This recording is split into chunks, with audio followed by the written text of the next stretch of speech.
Hey everyone, it's that time where we read ads that is different than the ads at the end of our episode, which are not read by us. This podcast is sponsored by Podbeam. Podbeam is the easiest way to create your own podcast. We use Podbeam to host Classic Gaming Brothers. Download the free Podbeam podcast app to start, record, and publish your very own podcast in minutes. Podbeam provides everything you need to run your podcast, and you can record and publish episodes directly from the app on your phone. Download the free Podbeam app today. That's Podbean. Head on over to Podbeam at www.podbeam.com for your first 30 days of podcast hosting for free. Check it out. Are you feeling powerless and bored with your life? Then you need the Chaos Emeralds, the ultimate source of unlimited energy and miraculous abilities. With the Chaos Emeralds, you can do anything you want, from saving the world to conquering it. Call now and order your Chaos Emeralds today for only $999.99 each. That's right, only $999.99 each, plus shipping and handling. This offer is valid for a limited time only, so act fast.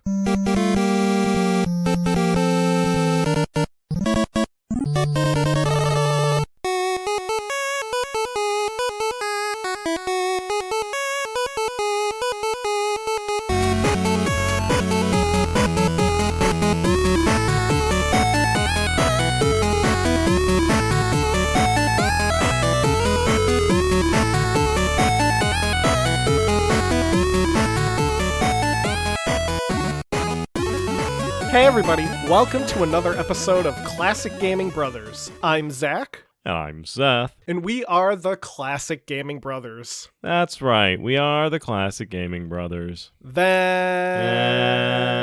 right. Do we have any notes? From who? In general. No? I don't know, like from producer Doug, did he send us any faxes or messenger birds? I got a note here. It's from National Grid. Says that the bill is due again. It's a pink. Oh. It's a pink form. I know exactly where to file that.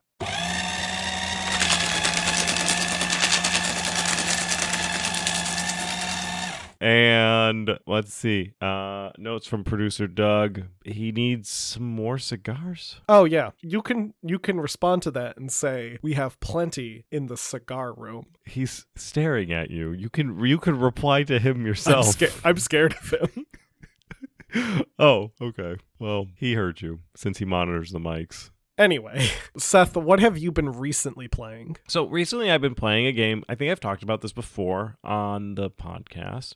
It's called Factorio. It was developed and published by WB Software, and that's WBE Software. And it was released back in August 14th of 2020. I think it was in early access before then, but I think the full release was in 2020. Anyway, Factorio is a game about building, creating automated factories to create items, and it gets more complicated as the more items you create. The world is an infinite 2D world that's randomly generated based on a seed, and you just kind of have to use your brain to design your factory to make sure that everything kind of works in all, fires in all pistons, and the objective is to eventually get to a rocket to shoot off to the moon, or at least get back home because you crash land on this planet. The game is a lot of fun. I usually play it with my friend Ryan, who is a friend of the show, and he's the one that plays the We Were Here games with me, but sometimes we play Factorio. And what's fun when I play with Ryan is that Ryan is very logical and is very good with setting things up and making order out of chaos, and I'm very good at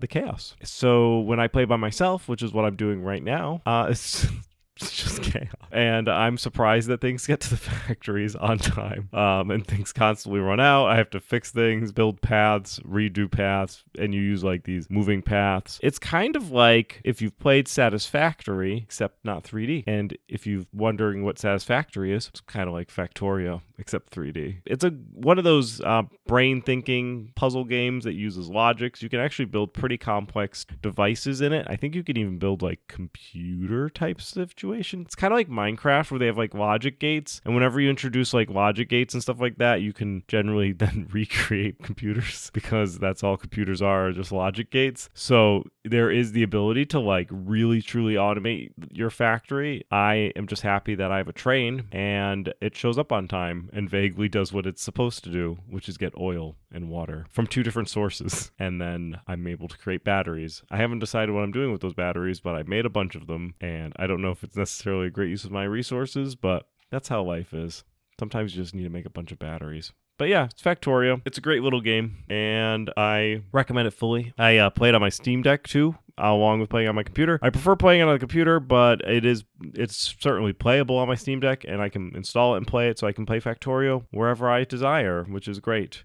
So, Zach, what have you recently been playing? Seth, recently I've been playing Stronghold HD. Did we do a Stronghold episode? Oh, maybe we did. I don't remember now. I thought we did do a Stronghold episode, but if we didn't, spoiler alert. Maybe it's time to revisit Stronghold, because it probably was a while. Didn't we talk about Stronghold with Dad? No, yeah, but that was a Dad episode. Oh, yeah. We might have talked about Stronghold with Dad, but we did interview Dad about Stronghold. Yeah. But I did like that Stronghold had a calendar embedded in it, as most games have calendars, to keep track of what day it is and what time it is and all that. And Stronghold knew certain holidays, so when you walked in during Christmas, it would enter and the game would say, "Merry Christmas, my liege." Now, the original Stronghold did come out back in 2000, and it is one of our dad's favorite games, so that's how I was originally introduced to it. However, I've been playing the HD version that came out in 2013 and is the version available on Steam. That is not the definitive edition. There is a definitive edition version of the game also available on Steam that came out in 2023. The definitive edition is like not just HD, but also has all of the DLC and stuff. Stronghold is a real-time strategy game similar to other RTS games of the era, but a major exception is that Stronghold plays a bit more, I would say, with realism to it, whereas like Warcraft has orcs and humans and the gameplay is not necessarily true to what like archers would be doing at the time, or Command & Conquer has time travel in it, or StarCraft has space marines. Stronghold is definitively set in the Middle Ages, and everything is very Middle Ages. So like if your people aren't working, they are waiting for work and are not paying their taxes. If your people are hungry, it's because you don't have any farms and they need to have farms to have food. So there's a lot of different factors involved in how to keep your people happy. There are a couple different modes of the game you can play. So there is a attack mode where you have to storm a castle. This version is always very fun to play because you get to have this like massive army of like crossbowmen and archers and pikemen. You just go marching toward a base and you watch them all get wiped out by tar pits. And then there's the defense mode, which is equally fun to play because you have an army of people coming at you. And if you have a ground that's full of pitch, you can light the pitch on fire and watch all of those people catch on fire. I, however, was playing the economy mode. Economy mode is something kind of unique to Stronghold, and I wish more games had this kind of mode for an RTS game. So what economy mode does is it allows you to build up your town without worrying about defending it from anyone. It's literally about keeping a steady economy, keeping your people happy, keeping them employed, and doing things to make your town a successful economy. This can mean making sure you have a certain number of farms, making sure you have a certain number of breweries, making sure you have a certain number of taverns, making sure you have a certain number of churches so people get married so the population increases. It's a very relaxing way to play Stronghold, and I think it was always a fun way to play the game, going from like a defense mode or an attack mode and then taking a break and playing the economy mode, you know, just relaxing a little bit. It also helps you become familiar with some of the core basics of the game in terms of how the economy works. So that's what I've been playing. I've been playing the economy mode of Stronghold HD, and people in my town are typically happy because my granary stocks are flowing, sire. Now, to get into today's topic, we're kind of covering a couple of games in this series, but we're going to focus a bit more on one game and then kind of talk a bit more about the sequels and so on. But we're talking about everyone's favorite Blue Bomber, Mega Man. Seth, do you have any memories of Mega Man? Yeah, I mean, I have memories recently, as I was recently, you've assigned me with a bunch of Mega Mans to play. Oh yeah, some good ones and some bad ones. I definitely also have some memories of Mega Man being one of those games where people had and owned. But because Mega Man was a singular player game, we didn't always play it. Because if I was over a friend's house or something, we would probably be playing multiplayer games. And I don't think we owned Mega Man ever. I don't know if we ever got it because it was not really a Genesis release, was it? Did it have Genesis versions? It was exclusive to Sega Channel. Oh yeah, so which we didn't have, and we didn't get an NES we had an NES, but we didn't have a lot of games for it, and I do not think we ever got an SNES. And then we had an N64, but I think like I've gone back and played through like Mega Man X and the various different Mega Man games. I like them. I think they're fun. I didn't grow up playing them, as evident by me just explaining that we really didn't have it. So I don't have nostalgia for it, but I feel like they're competent games and they're fun to play. Yeah, I certainly remember we had family friends who had Mega Man X, I think it was X3, that I remember playing sometimes on their Super Nintendo. And also, when we got an N64, we got Mega Man 64, which I remember playing. Mega Man 64, though, is a like 3D action game, and it's very different than the rest of the Mega Man games, and it's a whole different thing. But I do remember that, at least. Now, to get into the history of Mega Man, we previously covered Capcom in some previous episodes. We talked about Capcom a bit in our Street Fighter episode and also a bit in our Resident Evil episode. But to remind everyone, Capcom was founded in 1979 by Kenzo Sugimoto as IRM Corporation. IRM would create a subsidiary called Capsule Computers, and both companies would develop and sell electronic games. By the 1980s, they had started to migrate into the world of video games, and they would change their name to Capcom, which came from Capsule Computers, Capcom. And Capsule Computers was also a term that the company used to refer to arcade machines in order to distinguish them from home computers, which I think is a fun little thing because they would our arcade machines are capsule computers because they're in boxes. You know what's fun about Capcom? I think I have more memories for Capcom regarding like Street Fighter games. Yeah, I mean, well, we had Street Fighter for the Sega Genesis. I associate the Capcom like logo and all that stuff to like more like Street Fighter type games. Yeah.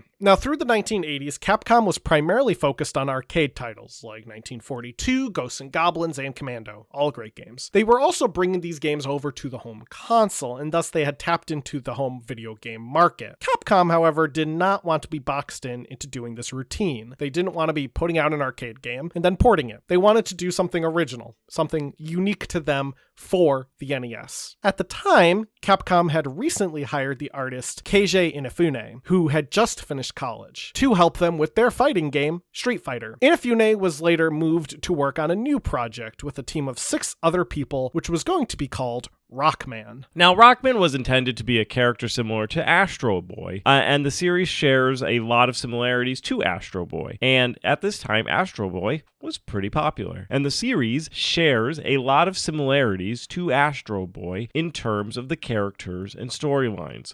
Both feature a child robot who was created by a friendly scientist. Both feature rival robots that often fight the main character, and both have a rival scientist to the friendly scientist who serves as an antagonist. The name of the game, Rockman, came from rock and roll, which is reflected in the fact that Rockman himself has a sister named Roll. And another driving force behind development of the game was the concept of rock, paper, scissors, in that each boss can be easily defeated by using a specific weapon, but you may have trouble stopping the bosses using other weapons, and this was done to broaden the gameplay while keeping things overall simple. But it's also something that will eventually be seen in Mega Man games, and be a kind of a theme in regards to Mega Man games, where even though most Mega Man games have the ability to go start with any boss, usually there is an ideal playthrough. The music in the game of Rockman would be done by Manami Matsuma. Matsuma would also go to work on Mega Man 2, which arguably has one of the best songs in any NES game ever.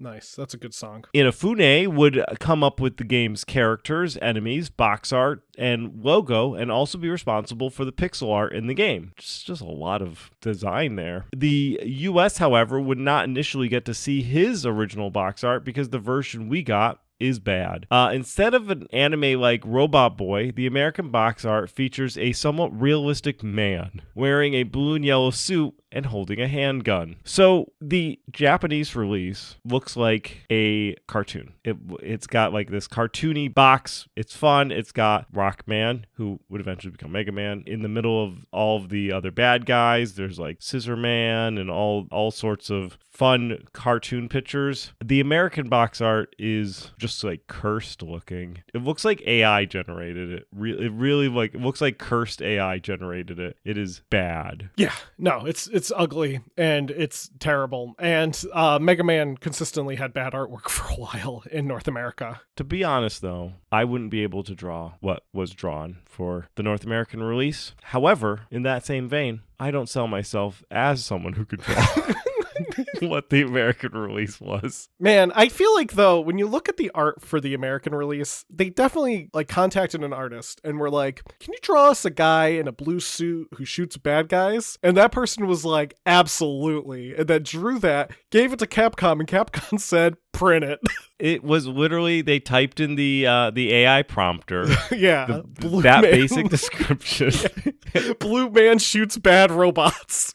And then the AI generated the first image, and Capcom said, yep, that's good enough. Another change that Americans would get is in, of course, the name of the game. As we've been referring to the Japanese version as Rockman, Americans, of course, got Mega Man. Reportedly, the change came because Capcom's senior vice president, Joseph Morici, didn't like the name Rockman, even being quoted as saying that title was horrible. Other people have gone on to theorize that the reason they changed it might be because they felt that the name Rockman, it didn't easily translate, right? So, like, Rockman is obviously a reference to rock and roll, but there's no really music stuff going on in the game. I mean, there's good music, but there's no, Big Man's not like a rock and roll guy, he's a robot. So, some people think that maybe Capcom was also changing it to like have a consistency in terms of marketing the game. Right. However, I like Joseph Morici's reason, as this name is horrible. However, there is an enemy that he is scissors. So like scissors. Rock, yeah, cutting scissors and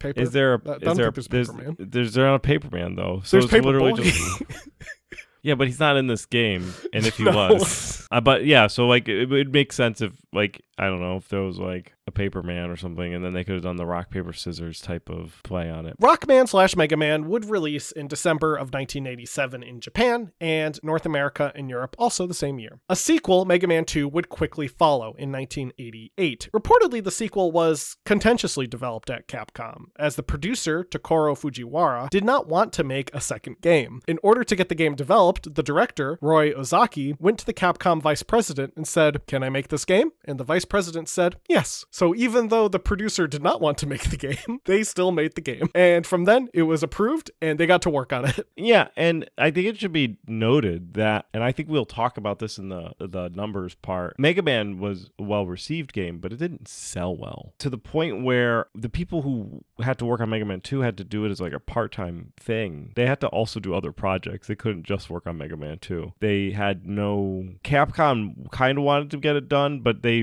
didn't really like care for it. It wasn't a priority beyond... for them because, again, as you mentioned, the first game didn't sell that well. So yeah, it didn't sell well. The producer didn't want to make it, but the director Roy really wanted to make it, and I guess probably because of his relationship or his involvement with the higher-ups, probably was like, okay, fine, we'll let you do this, but also get other work done. Inafune was put in as the artist on the sequel, and would also take on more of a role in other parts of the game development as he was in his second year. According to Inafune, the project opened a whole new world of stress for him, because it sounds like that they overburdened all their people and gave them increasing levels of responsibility without actually adding additional staff. Also, this was the second year of his first job out of college, so he Oh, probably was nice. also quickly burning out.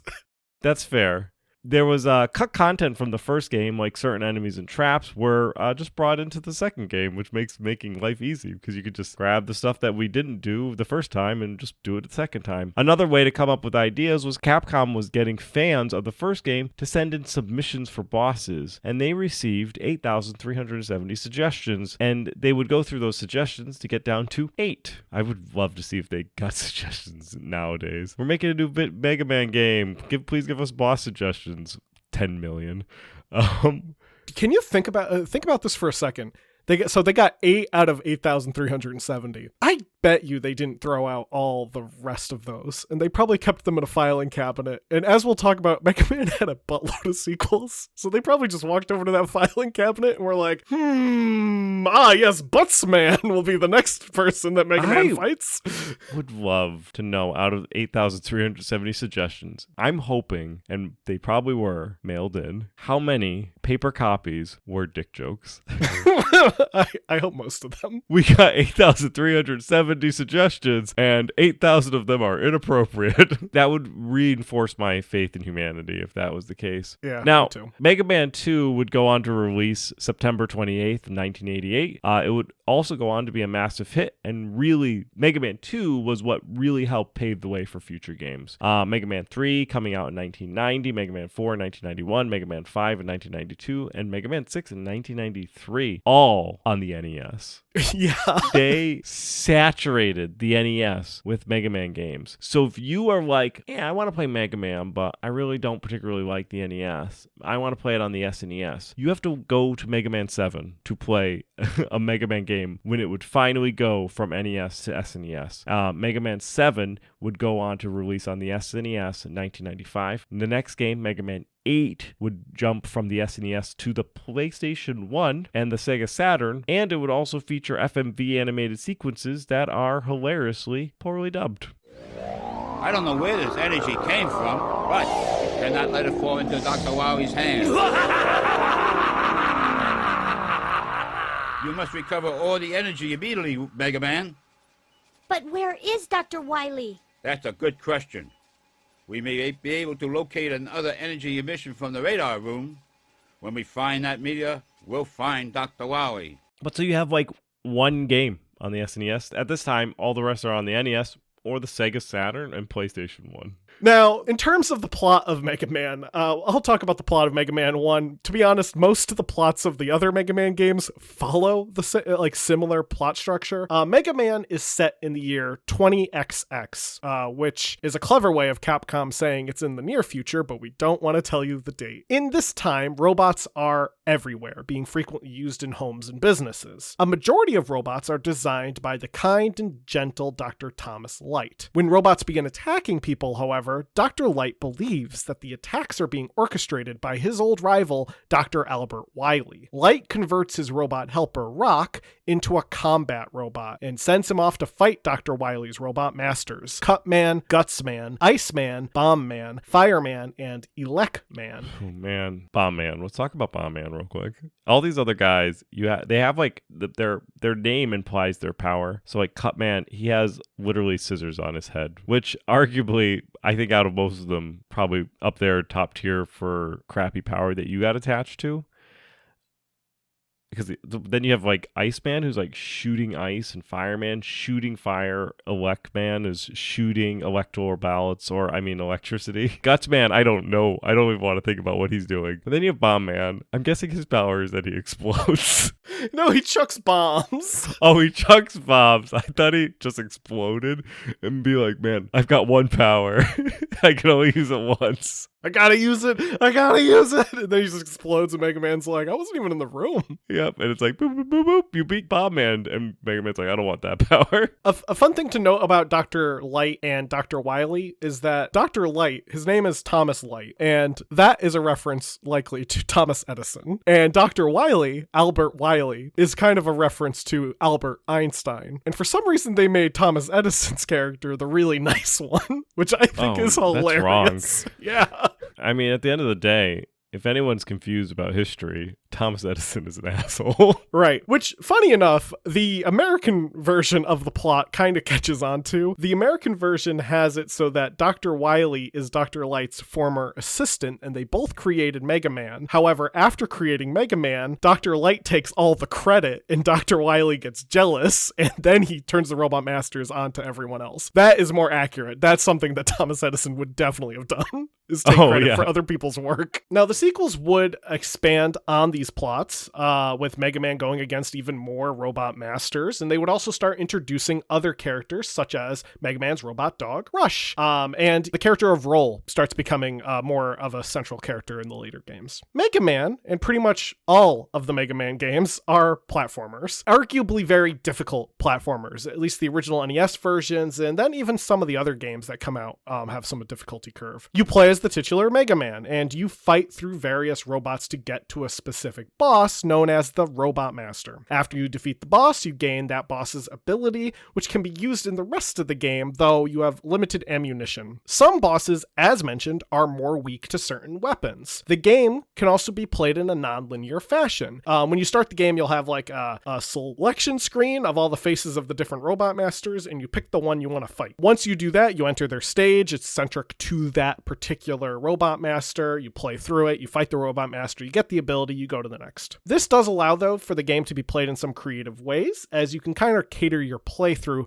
based on what weapons you want to collect first. The later games would start to introduce new movesets, such as sliding, being able to charge your weapon. They also introduced the use of Rush, Mega Man's dog, as an assist item that you could summon, and you could use Rush to, for example, get to higher places by using a spring in his back. After you defeat the 6 Robot Masters in the original game, you must then go against Dr. Wily himself by going through his factory. And then you go through the factory, you fight all the Robot Masters again, and then you do a final battle with Dr. Wily. Throughout the game, you can pick up extra lives, health pickups, and ammunition for your weapons. And again, Mega Man stages can be tough. Mega Man as a character moves actually pretty slowly, and he can only really shoot in one direction. They didn't add like directional shooting until the later games. And in the very original game, he's really not that mobile. He can't slide, and his jump is not great, to be honest. Another downside is also when you take a hit, you will be knocked back, which can be very frustrating, especially on levels that have pits, as you might get hit and get thrown into the pit. And if you fall into a pit, you insta-die. Enemies also respawn pretty frequently, so you can be easily overwhelmed if you're not careful and you're not good with your timing. Now, Mega Man was very well received as a whole. While exact sales numbers were hard to find for the first game, it is reported that it had relatively low sales in comparison to future titles, as we discussed earlier. Capcom reports that the entire series has sold upwards of $41 million as of 2023, but this also encompasses a lot of games, as you'll learn in the Legacy, and more than we've already talked about. We've already mentioned like 8 of them. There's more. Initial reviews were very kind, with the publication All Game calling the game a near-perfect blend of action, challenge, and an audio-visual excellence. Famitsu would give the game 4 out of 5 stars, and the Games Machine gave the game an 83%. The Games Machine would later award the game a Star Player Award, and it would also rank number 20 in top 100 Nintendo games of all times from Nintendo Power in 1997. Mega Man would win the 1990 Golden Joystick Award for the Best Console Game of the Year, 8-bit. Yeah, they did that because 16-bit games were also out. Now, in terms of criticism, Mega Man has been blamed for giving the birth of the idea of Nintendo Hard, and further games of the series would not stray away from this. They in fact embraced it. They liked being hard, but it was so fun and the artwork is so great, and then you die. Mega Man 2 would sell very well, with 1.5 million copies being sold worldwide. Mega Man 3 would also sell well, reaching about 1 million units. Later games continued to do well, but criticism was often put toward the fact that they would not really change much in terms of gameplay or storytelling, with one review of Mega Man 5 saying deja vu all over again for disciples of the series. Yeah, which makes sense because they made so many every year, and a lot of them were on the NES, so I imagine there was some similarity between the gameplay. I'm also going to be honest with you. I'm not a super diehard Mega Man fan. I love Mega Man 2. Like, I've played Mega Man 1 a few times. I like Mega Man X. If you showed me a screenshot from Mega Man 1 through 6 and asked me to figure out which one goes in which place, I would not be able to help you. Those games look identical to each other. Now, speaking of the further games, there are a buttload of them. In total, there are over 130 different Mega Man games, which span a variety of series and spin-offs. Of this 130, this includes 31 games in the Mega Man original series, which spans from 1987 with the original Mega Man to 2018 with the release of Mega Man 11. Now, I know what you're thinking, Zach. 1 through 11 27 does not equal 31? Well, there are spin-offs within the Mega Man original series that include Mega Man and Bass, Mega Man Soccer, Mega Man Power Fighter. There's all these different sub-Mega Man games that are just in the original series, separate from the other series that follow. It should be noted, though, there was a significant space between Mega Man 8 and Mega Man 9. Mega Man 8 was released in 1996 for the PS1 and Saturn. Mega Man 9 was released in 2008 for WiiWare, PSN, and XBLA. Mega Man 9 and 10 were also significant in that they saw a return of the original 8-bit art style. Beyond the quote-unquote original series for Mega Man, Capcom still churns out Mega Man games of other types. There were, as mentioned, 130 total games. So there are also 14 games that are part of the Mega Man X series, which started out on the Super Nintendo. And we could talk about Mega Man X in a standalone episode because it's a whole separate type of game, and it's amazing. Yeah, and there's more Mega Man X series on the SNES than there are regular Mega Man games, because there's only one Mega Man game, but actually there's the Mega Man X series, which has a good portion of their series on the SNES. There are also 6 games in the Mega Man 0/ZX series, 3 games that are part of Mega Man Legends. One of these is Mega Man 64. It's just called Mega Man Legends on PS1. 14 games in the Battle Network/Star Force series, and a variety of other spin-offs, collections, mobile phone games, and re-releases. An interesting re-release that was done is the original 3 games were re-released for the Sega Genesis as part of the sought-after Wily Wars in 1994, which features remakes of Mega Man 1 through 3. As discussed in our Sega Channel episode, the Wily Wars did receive a cartridge, but only in Europe and Japan. In North America, it was exclusive to the Sega Channel, which is why it's a sought-after cartridge. But keeps it from being lost media. Various games have also come out that have been heavily inspired by Mega Man, with the most infamous being Mighty No. 9, created by Keiji Inafune. Mighty No. 9 gained some notoriety for the length of time that took to be developed. A Kickstarter campaign launched in 2013, and it was released in 2016. Now, there was issues with backer rewards not being met, and overall the game just being kind of bad. Mighty No. 9, however, does have the world record for longest credit sequence, as it lists 67,226 backers. And it takes 3 hours and 48 minutes to sit through it all, just to find your name, and then you can go, good, escape, and then it says no escape. Mega Man is also featured in other video game properties, such as the Marvel vs. Capcom games and Super Smash Bros. For Nintendo 3DS and Wii U. He has also had the fortune of being a character in Captain N, the Game Master, where he has the worst voice that has ever been given to a cartoon character ever. Stop! Identify yourself! Stop, or I'll Mega Blast you! He was also the star of his own Mega Man Saturday morning cartoon produced by Ruby Spears Productions, which ran from 1994 to 1995. Mega Man has also had a few mangas based on his adventures, an OVA film, a live-action fan film, and an Archie comic series that crossed over with the Sonic the Hedgehog comic series, because why not? He's great. The Little Blue Bomber continues to be in our hearts and minds, and is one of those properties that just has staying power. Yeah, though there was a period of time where Capcom did just not release many Mega Man things. So they have put out some stuff recently. Mega Man 11 obviously came out in 2018, and they've put out some like collections and stuff that have been out for the PS4 and PS5. And they also put out some games that are part of what's called Mega Man X Dive, which is a game for mobile systems, and those came out in 2020 and 2023. So there's still some Mega Man out there. So that will be our Mega Man episode. I hope everyone enjoyed that, and if anyone has any memories of Mega Man, they can of course let us know. But we're going to get into our retro rewind. Seth had me play The Adventures of Down Under Dan. It's a tough little adventure game, originally released in 1995 by Power Vision and Guildsoft Games. It's one of those adventure games where if you do something wrong, you die. For example, I pressed a button and ejected myself from a plane immediately when I started the game. When I reset the the game, I went to the back of the plane and opened a door, and I fell out of the plane. I then finally realized I needed to get the parachute. When I used it, I got hit by a pelican and died. So I was 3 for 3, and I said, all right, and that's the game. Now, there's more to it. You eventually do find a way to land, and you go through Australia. It has some weird humor. Like, for example, in the beginning of the game, your character is just sitting there flying an airplane. You can't do anything until you turn on the autopilot, which I had to figure out. While you're sitting there, not doing anything, you can look around, and when you look around, your character will be like, I see nothing out there like the heart of a politician. Wow. And he also says this with a very stereotypical Australian accent, as apparently the character is supposed to be kind of a satire of like Crocodile Dundee and such. It's a goofy game. It also has photorealistic graphics, which was odd. Overall, it does hold up if you like that style of adventure game. So if you don't mind games that will kill you a lot, then sure, give it a try. One of the game's hints is be sure to save, and I agree. Next week, Seth, you can play Real Monsters for the Super Nintendo. Great. Zach had me play Sonic 3D Blast for the Sega Genesis, which was developed by Traveler's Tales and published by Sega and released for the Sega Genesis. It also eventually would come to the Sega Saturn and Windows. Funny enough, I played the Sega Genesis version on my Windows computer using the Sega Mega Drive and Genesis Classics game available on Steam. So I was playing the Sega game on Windows, which is just fun. Sonic 3D Blast was released back in 1996.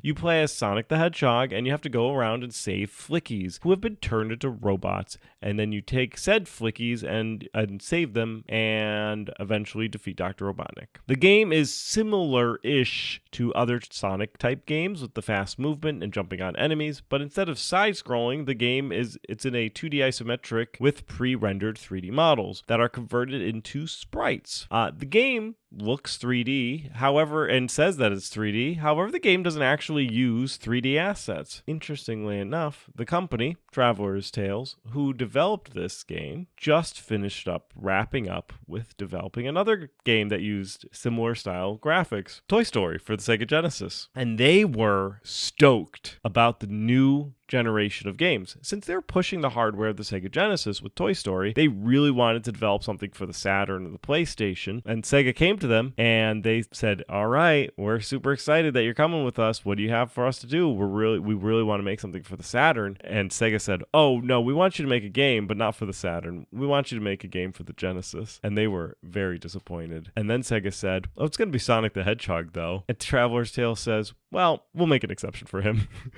Because ultimately, Sonic's a great IP. Sonic 3D Blast may not be the best Sonic game on the Sega Genesis, but it is a quality Sonic the Hedgehog game, and they go down in history with being associated with that franchise. Anyway, it is a blast of a game, and definitely holds up today once you get used to the change in perspective. As I said, if you're more a fan of the traditional Sonic, Sonic 2, Sonic 3, Sonic 1, definitely Sonic 3 and 2 are probably the superior Sonic games for the Sonic experience, but I think Sonic 3D Blast is a fine Sonic game, and definitely in the ranking of Sonics, I would probably put it up right around Sonic 1, definitely over Spinball, and yeah, I'd probably put like 2 and 3, and then Sonic 3D Blast, and then Sonic 1, and then Sonic Spinball. Next week, Zach, you could play Family Dog for the SNES. I'm sure I'm going to love that game because I love all Super Nintendo games. Well, that will do it for today's episode. Thank you everyone for listening. If anyone has any memories of Mega Man, be sure to email us at classicgamingbrothers@gmail.com. You can also find us on Facebook, Classic Gaming Brothers, Instagram, Classic Gaming Brothers, X, CG Brothers Pod,